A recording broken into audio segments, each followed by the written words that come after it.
Imagine this. You are lying in bed, perfectly comfortable, just about to drift off to sleep.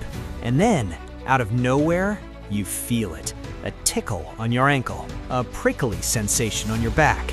You try to ignore it, but you can't.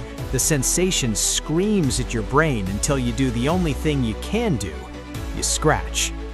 We've all been there. Whether it's a mosquito bite, a healing wound, or a fuzzy wool sweater, itching is one of the most universal and annoying experiences in human history. But have you ever stopped to ask why? Why did our bodies evolve a sensation that is purely designed to drive us crazy? And why does scratching, which actually damages our skin, feel so incredibly good? Today, we're scratching the surface of the history and science behind the itch, right here in Simple Things Surprising Histories.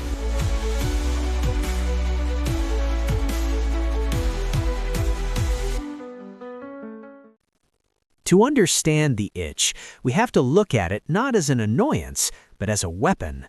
Your skin is the largest organ you possess, about 2 square meters of territory that protects your insides from the outside world, but it's under constant siege.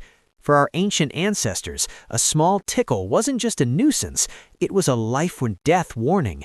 That sensation could be a poisonous spider, a malaria-carrying mosquito, or a parasite trying to burrow in. This is the evolutionary purpose of the itch, scientifically known as pruritus. It is your body's external radar system.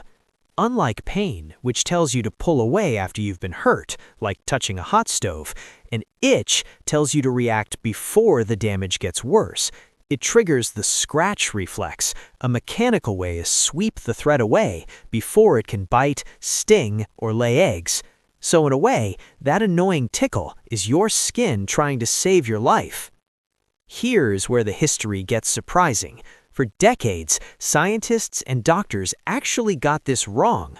Up until very recently, the medical world believed that itching was just a mild form of pain. They thought if your pain receptors were stimulated just a little bit, it felt like an itch. If they were stimulated a lot, it felt like pain.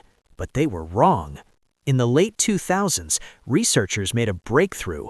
They discovered that we actually have specific nerve cells designed only for itching. We have a dedicated itch line running from our skin to our spines to our brains. This explains why painkillers, like morphine, often make people itch more. If itch was just mild pain, the medicine should stop it. But because they're different systems, blocking pain actually allows the itch signals to run wild. And when you scratch, you're actually causing mild pain to distract your brain. Your brain releases serotonin to fix that pain. But here's the cruel twist. Serotonin makes the itch receptors even more sensitive. This creates the itch-scratch cycle. The more you scratch, the more you itch. But perhaps the strangest thing about itching is that it doesn't even require a bug or a chemical trigger. It can be purely psychological. Scientists call this contagious itch. Just like yawning, itching is socially contagious. Studies have shown that if you show an audience a video of someone scratching, or even just talk about lice, fleas, or bedbugs, viewers will start to feel phantom itches all over their bodies. In fact, I'm willing to bet that right now, while listening to this, you felt a sudden urge to scratch your arm or your neck. That is your brain over-preparing, firing up the defense systems just in case. So the next time you feel that sudden, undeniable urge to scratch, don't get mad at your body. It's just your ancient radar system working perfectly, keeping the bugs at bay and your skin secure, even if it drives you a little crazy in the process. I hope you enjoyed this story. If you did, and if I made you itch at least once, hit that like button. Don't forget to subscribe to Simple Things Surprising Histories for more surprising histories behind the everyday world. I'll see you in the next one.